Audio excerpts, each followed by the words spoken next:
What's going on, football fans? It's your boy, J.R. Clark, coming back live once again. Well, live when I'm recording this, with another rendition of the Pound for Pound. Boy, oh boy, oh boy. For a season that before the first game started, we all had such high hopes, it has went to the crapper real quick, hasn't it? I mean, first of all, you lose to Philly, and looking like it was going to be the same old deal. You know, only scored, 12 points or 16 points or some crap like that? I can't even remember now.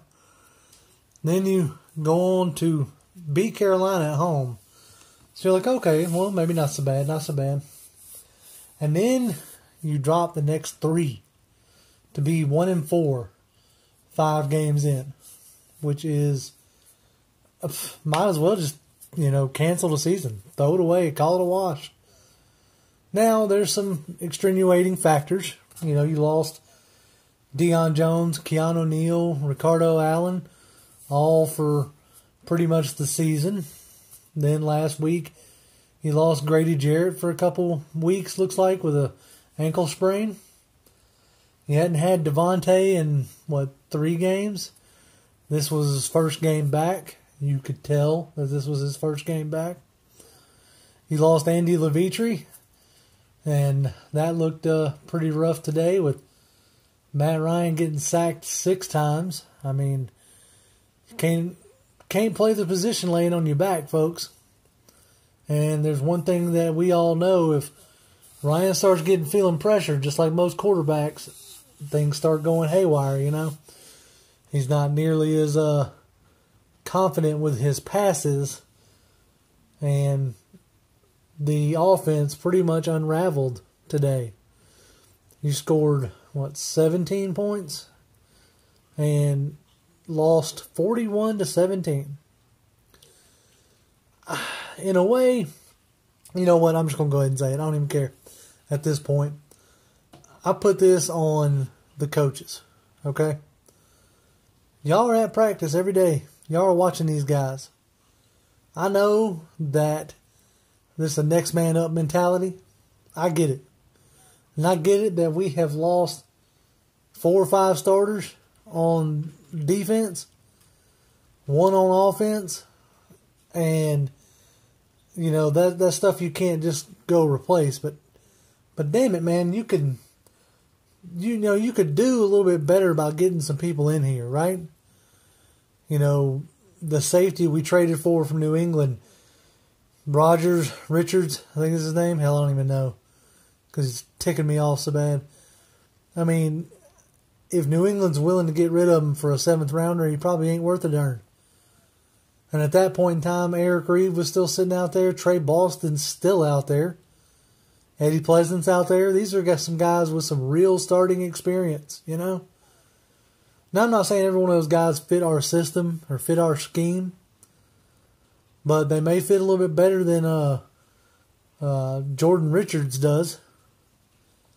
And now you're relying on DeMonte Casey, second-year player, didn't play a ton last year, at least as far as getting on the actual field, to be your quarterback of the backfield. The secondary, rather. And now you're also counting on another guy who wasn't even on your team during training camp. And isn't that good of a player to begin with. I guess what I'm getting at is that I put it on the coaches and the front office. They could have made some better moves. You could have. Now, granted, he ended up breaking his leg or whatever, but you could have tried to, trade for Earl Thomas. Somebody you were familiar with is Dan Quinn. I mean, granted, I'll put it out there. Normally, I try to be extremely optimistic. I try not to give you the talking head pessimistic view, but I can't help but to think that I would like to just know, hey, did y'all have that conversation? Did y'all at least try to trade for, Earl Thomas? Did y'all at least try or talk to Eric Reed? Protest be damned as far as that stuff goes. this is about football. I mean, can the guy play? I mean, Carolina seemed to not have a problem with it, or not have a problem with him as a player. And I don't think we should have had a problem with him as a player either. But that's getting into like somewhat political talk, and I don't do that kind of stuff. I got enough things to be pissed off about without being pissed off about politics and things of that nature. Okay, so back to the football. I mean, Matt Ryan gets sacked 6 times, folks. That's not just on Wes Schweitzer. That's the whole gambit. That's the whole offensive line failing. Couldn't get a run game going for nothing. The lone bright spot that I saw today was, it looks like you may have something in Edo Smith. At least a good number 2 back with the eventual departure of Tevin Coleman at the end of this season. So that makes me feel a little bit better. And if these last 2 games previous showed you, yeah, Tevin Coleman's good, but he ain't worth paying as well as Devontae Freeman. Now, you could make the case that we should have paid him over Devontae, but I like what a healthy Devontae brings to the table as far as being able to make people miss and sometimes create his own yards, which you kind of need that in a zone blocking scheme with, the more athletic, quote-unquote athletic offensive linemen. Now, let's go on to talk about Mr. I'm going to hold out because I need more money, Julio Jones. Okay, these are the type of games where we need you to step up. Now, in the summer, when you were wanting to hold out, I defended you at my work. I defended you with my friends. But we're up here in Game 5, and you ain't got a touchdown yet. I know that you're still leading the league in receiving.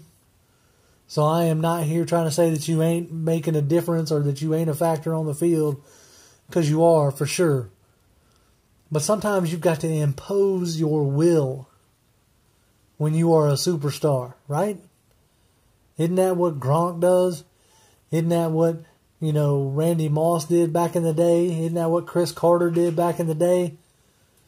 Isn't that what Antonio Brown did today? You've got to impose your will. Playmakers make plays. And I don't know, man. I'm going to have a tough time come this offseason. And yeah, I'm talking about the offseason because this season's pretty much shot in the wind, all right? Unless some miracle happens, but I don't see it because Debo ain't coming back until at least week 11. Our starting safeties ain't coming back this year.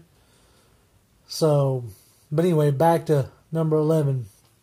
When this offseason rolls around and you start chirping about some more money, I really hope they point at your production in the red zone. Because, man, that is that's a disappointing number through 5 games, yo. I mean, to the point where after the game's over with, the coach has to say something about, well, we got to get Julio more involved, before the 4th quarter. Well, who's that on? I mean, I saw some, passes to Julio, and people are going to say that Matt Ryan sailed it over his head. Hell, he might have. I don't know what the play call is. I'm not one of those guys that's going to sit there and tell you, oh, he ran an out route and was supposed to stop at this yard line and da-da-da-da. I don't know that stuff. I don't know what the hell they called. And speaking of play calling, boy, here come 2016 Sarkisian, right? These past 3 games of scoring over 30 points, I really thought that they had finally gotten it. And this could be an anomaly. Hell, we could look back here in a couple weeks and go, damn, JR, you was really harsh on Sark. And maybe that's the case. But I'll tell you this, even if the middle ground is, or even if the true ground is somewhere in the middle, if it's somewhere between the 12 and the 34 or the 37, if we can get a consistent, 24, 27 points, I'll be happy with Sark, okay? I'm not advocating to get in yet another offensive coordinator that we're going to have to learn yet another scheme. I'm willing to let the dude figure it out, and I know there are going to be some clunkers here and there. That happens with everybody, even the mighty Patriots. So, it just annoyed me, and I don't know if it had a lot to do with the fact that they weren't doing worth a damn blocking anybody. So, that dictated what you could and couldn't do as far as the passing game and the run game went. But at least the last few weeks, you've been able to hang your hat on the offense scoring and just think to yourself, oh man, if the defense can just get it together, we can turn it around. Today showed you what happens when the offense doesn't score and the defense still letting everybody score. 41 damn points to the Pittsburgh Steelers, who didn't even have Le'Veon Bell. Oh, it's sickening, man. It's sickening and it's frustrating. And I'm going to be real interested to see what they do this offseason. This offseason, they got some decisions to make for sure. For sure. I mean, do you try to re-sign Tevin? Do you keep Mohamed Sanu around? Because his contract's to a point now where you can cut him without much dead money. Do you keep Justin Hardy? I highly doubt that. I'm pretty sure they're going to let him go. They ain't going to re-sign him. Then I think they're in the 5th year of Beasley's option, but I wouldn't extend him past this. Not based off of what he's done the past 2 years. Seems like that 15-sack season was a lifetime ago. And I'm assuming, I guess he's going to be, just another first-round bust, which sucks. And then you got old Tat McKinley running his mouth, before the game, Ben Roethlisberger going to know my name. Man, he didn't know you. He didn't know you at all. You know why? Because we didn't sack nobody. You didn't get him. Now, it have a lot to do with the fact that Grady Jarrett wasn't there causing havoc in the middle.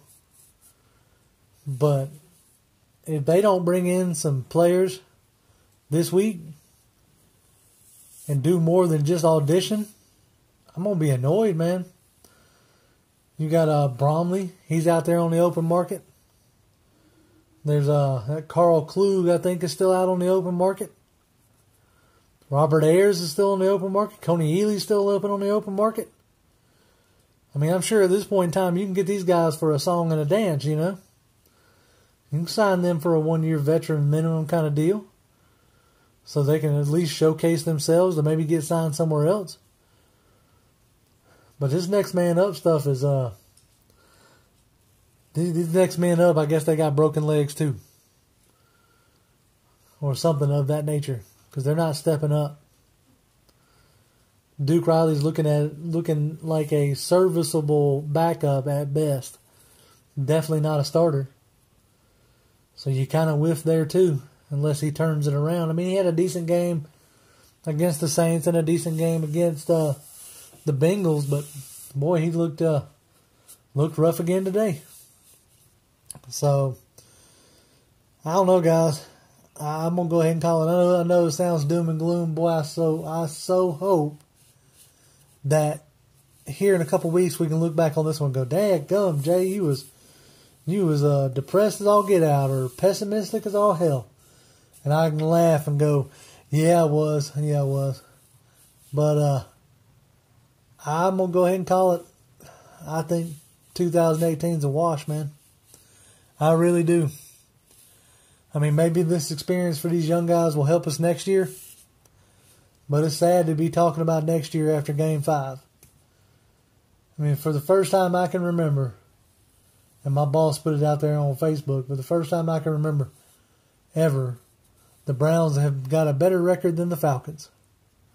So I'm going to leave y'all with that cheerful thought. And hope that our Falcons can figure out a way to rise up next week against the Tampa Bay Bucks. Because right now we're sitting at the bottom of the NFC South. And I'd much rather be in third than last. So, till next time, Falcons fans, rise up.